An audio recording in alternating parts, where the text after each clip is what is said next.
کیا کہنے اساں جیندی جان مر گئے ساڈا مادو ہویا وقت سانو سپ سمیت دا ڈنگ دا سانو پل پل چڑھدا رہے ساڈے اندر بھیل خوف دے تے جنگل بن گئے شہر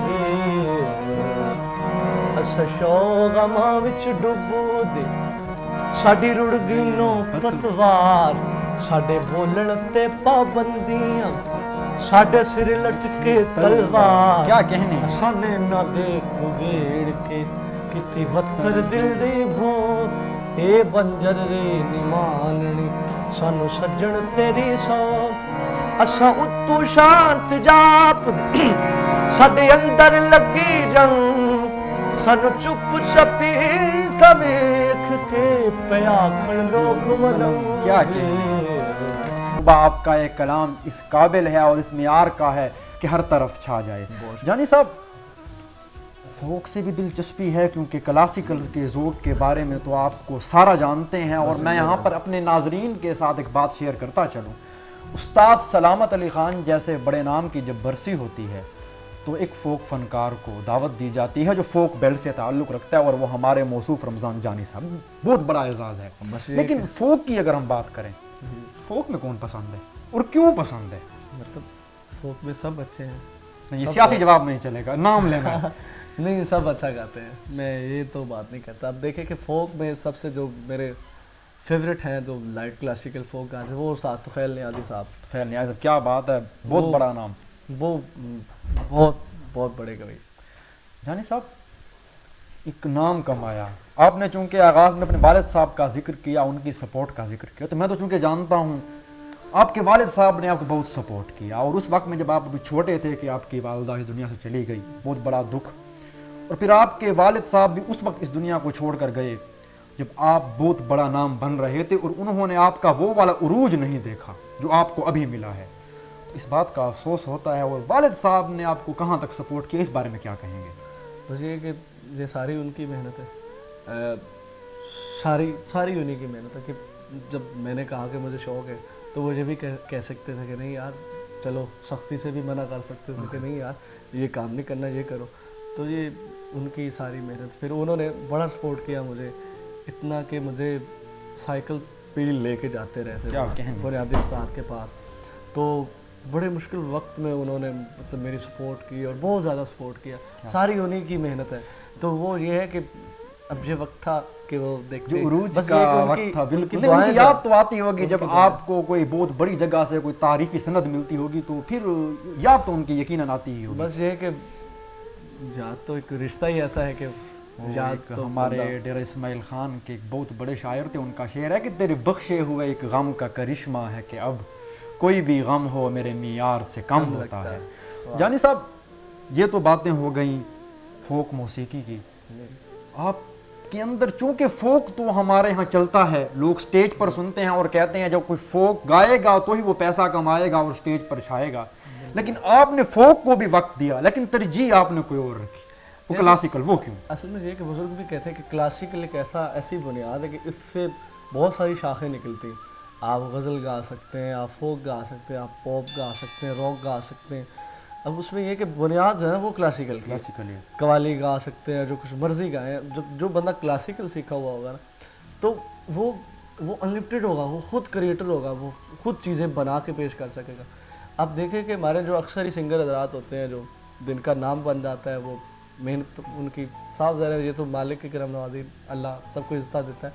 تو وہ یہ ہے کہ اس میں پیچھے کمپوزر اور ہوتے ہیں, اصلاح کرنے والے اور ہوتے ہیں.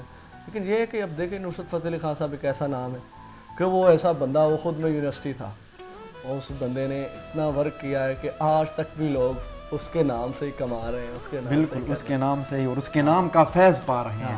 تو جانی صاحب باتیں تو ہو ہی رہی ہیں لیکن پروگرام کے درمیان میں وہ آپ کا ایک اور اردو کلام تھا, تو نے سمجھا ہی نہیں میری محبت کا مزاج, میں تیری سوچ سے آگے بھی تو جا سکتا ہوں, عطا کیجئے ہم متن گوش ہیں.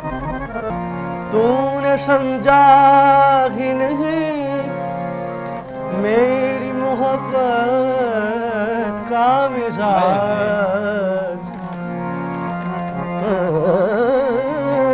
تو نے سمجھا ہی نہیں میری محبت کا مزاج میں تیری سوچ سے آگے بھی تو جا سکتا ہوں. کیا کہنے ہیں بھائی, کیا میں کہنے. تیری سوچ سے آگے بھی تو جا سکتا ہوں. میں اکیلا ہی نہیں, ساتھ میری تو بھی تو ہے. میں اکیلا ہی نہیں, ساتھ میرے تو بھی تو ہے.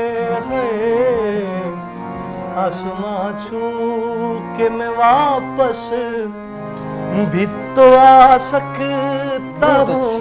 بہت اچھے. کیا کہنے جانی صاحب, کیا کہنے. اچھا بس پروگرام کے اختتام کی جانب تو آتے ہیں, لیکن ایک دو آخری سوالات جو ہیں پہلے تو یہ بتائیں, میں تو جانتا ہی ہوں ماشاءاللہ سے دکھنے میں بڑے پیارے لگتے ہیں اور فنکاروں کی محبتیں بھی ایک عجیب و غریب ہوتی ہیں. اب کوئی غلط سوال ہے نہیں, فنکاروں کی محبتیں بھی بڑی عجیب و غریب ہوتی ہیں. دیکھیں میں سوری, آپ تو پیارے بھی ہیں, مہربانی. پھر یہ محبت کا کوئی سین وین کوئی چکر یہ کیا ہے؟ اچھا اصل میں پہلے یہ بتائیے فنکاروں کی محبتیں عجیب کیوں ہوتی ہیں؟ اچھا عجیب اس طرح سے ہوتی ہے ایک کہ کیونکہ جو فنکار ہوتا ہے, ایک آرٹسٹ ہوتا ہے, وہ خود ایک بادشاہ اس کا مزاج ہوتا ہے. تو جتنے بھی فنکار ہیں, میں اپنی بات نہیں کر رہا, میں فنکار نہیں ہوں, میں تو اسٹوڈنٹ ہوں لگا. تو فنکار حضرات کا جو ہوتا ہے وہ مائنڈ ہوتا ہے بادشاہوں والا. تو جو بادشاہ ہوتے ہیں نا وہ حسن کے پجاری ہوتے ہیں. بٹ ہمارا کوئی ایسا سین آپ کا کوئی ایسا سین نہیں ہے, اور میں اس بارے میں کچھ بھی نہیں جانتا ناظرین, یہ جانی صاحب کے بارے میں کچھ بھی نہیں جانتا. میں تو فنکار نہیں ہوں, اسٹوڈنٹ. نہیں, آپ بہت اچھے اور آپ عاجزی سے کام لے رہے ہیں, بہت بڑے فنکار ہیں. اور یہ تو دنیا داری یہ تو چلتی رہتی ہے. تو اسی فن کے ساتھ محبت کی ہے, اسی کے ساتھ عشق کیا ہے. اب دیکھیں ایسے سمجھے کہ شادی اسی کام سے کی ہے, محبت بھی اسی کام سے کی ہے. اور کیا کہنے یعنی صاحب. اچھا ایک سوال اور, کہ فوک میں کلاسیکل میں بہت فرق ہے, اور یہ جو آپ کو سننے والے اور سمجھنے والے لوگ ہیں وہ ہمیشہ ایک سوال پوچھتے ہوں گے, فوک میں کلاسیکل میں بہت فرق ہے, کیا کلاسیکل کی ریاضت آپ کو فوک میں نقصان تو نہیں پہنچاتی یا فائدہ دیتی ہے؟ ذرا بتائیں. اب دیکھیں کہ میں نے پہلے بھی عرض کر چکا ہوں کہ کلاسیکل جو بنیاد ہے نا وہ بہت اعلیٰ ہے. اب مختلف طریقے ہوتے ہیں, اگر فوک گانا ہو تو اس کے لیے بندہ اسی فوک کا ریاض کرتا ہے. لیکن یہ ہے کہ جو کلاسیکل کی بنیاد جب اس کا ریاض ہوگا نا تو فوک ایٹومیٹکلی آپ کا اچھا ہو جائے گا اگر آپ ریاض کریں گے تو. بالکل. تو یہ ہے کہ کلاسیکل کے ساتھ جو ہے نا وہ بہتر ہوتا ہے. بالکل. اچھا لوگ تو آپ سے بہت توقعات رکھ رہے ہیں کہ مستقبل میں آپ انشاءاللہ بڑا نام کمائیں گے.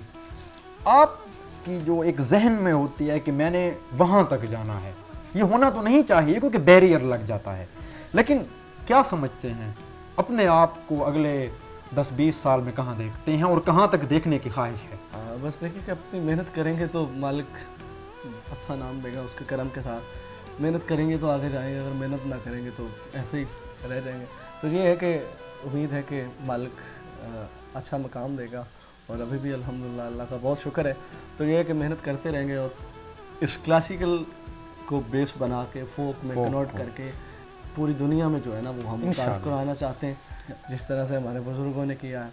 تو وہ یہی ہے کہ لگے ہوئے ہیں, کوشش کر رہے ہیں. یعنی صاحب آخری سوال ہے کہ بہت سے لوگ ہیں آپ کی آواز کو سنتے اور پسند کرتے ہیں, لیکن آپ کا آل ٹائم فیوریٹ سنگر کون ہے, اور کون ہے جس کو سن کر آپ کو لگتا ہو کہ میں اسے سنتا ہی رہوں؟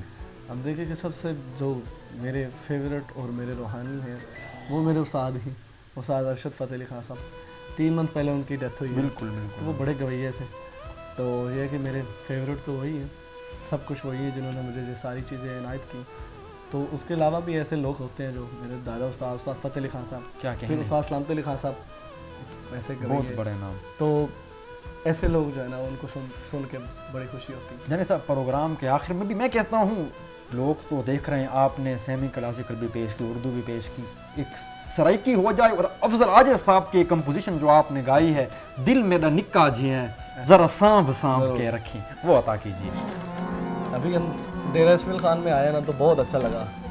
اسلم امان صاحب سے ملاقات ہوئی, صاحبزادہ نعیم صاحب سے ہوئی, کیا کہنے بڑے عامر محمود صاحب سے ہوئی, اور یہ سارے لوگ سر سے پیار کرنے والے اور سر کو زندہ رکھے ہوئے ہیں. تو اللہ پاک انہیں سلامت رکھے, ہماری دعائیں ہیں اللہ پاک انہیں ہمیشہ مسکراتا رکھے. تو یہ آخری یہ بس کمپوزیشن عطا آپ کو کیجیے۔ دو نین میرے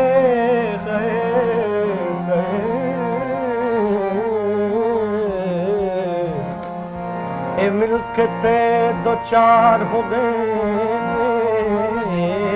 کیا کہنے، اپنی اپنی قسمت ہے کہ جت گرے دو ہار گرے، وے دل میرا نکا جیے وے ذرا سانب سانب کے رکھی، ہائے ہائے، وے دل میرا نکا جیے وے ذرا سانب سانب کے رکھی، وے اچھا مزاجا والیا، ہائے ہائے، وے اچھا مزاجا والیا، وے غصہ تیرا دکھا جیے وے ذرا سانب سانب کے رکھی۔ سر کیا کہنے جانی صاحب، اور بلا شبہ جو آپ نے سماں باندھا آپ نے ہمیں، اور ہم نے ایک نہایت ہی ایکسیڈنٹل کنڈیشن میں پروگرام کیا ہے، لیکن ہمارے ناظرین سے وعدہ کر لیں جب آپ اگلی مرتبہ آئیں گے، اور وہ جلد آئیں گے انشاءاللہ، تو ہمیں وقت تفصیلاً پھر وہاں پر وہ باتیں ہوں گی جو ہمارے ناظرین جاننا چاہتے ہیں۔ جانی صاحب بہت شکریہ، بہت شکریہ، تہہ دل سے مشکور ہوں، آپ نے نہایت ہی اپنی مصروفیات میں سے وقت نکالا، آپ کو جانا، لیکن پھر بھی آپ نے ہمیں وقت دیا، تہہ دل سے مشکور۔ خوش رہیں، بڑی مہربانی۔ تو جی ناظرین، آج آپ نے ہمارے ساتھ انٹرویو دیکھا، پروگرام دیکھا ہر دل عزیز رمضان جانی صاحب کا، تو میں بس ایک شعر کے ساتھ پروگرام کا اختتام کروں گا کہ میں ان کا نام نہ لوں پھر بھی لوگ پہچانے، آپ اپنا تعارف صدا بہار کی ہیں، اور فوک موسیقی، کلاسیکل موسیقی میں رمضان جانی صاحب کا یہ سفر ہم امید کرتے ہیں انشاءاللہ جاری و ساری رہے گا۔ بس اسی کے ساتھ دیجئے گا اپنے میزبان کو اجازت، ملتے ہیں اگلے پروگرام میں، تب تک کے لیے اللہ حافظ۔